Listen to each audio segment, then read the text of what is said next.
अबे साले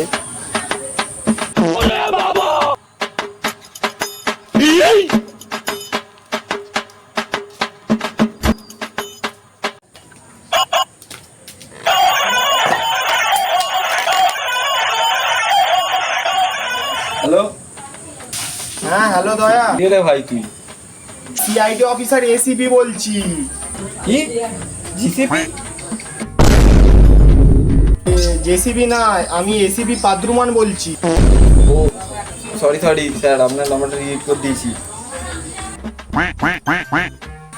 আমার নাম্বারটা ডিলিট করেছো কেন? আইডির বাজার তো শেষ, আপনার নাম্বারটা রেখে আমি ছিড়বো? বেশ বেশ, আমার নাম্বারটা সেভ করে নাও। আমি নাম্বার তো সেভ করে নেবো, আপনি কি করতে ফোনটা করেছেন সেটা তো বলুন। আমি তোমাকে ফোন করেছি, তার মানে কিছু বুঝতে পারলি দয়া? কোনো কাজ নেই বলে আমাকে ফোন করে জানাচ্ছেন। একটা চোদ্দা কিছু কাজ পেয়েছি। কাজ পেয়েছেন? চললাম।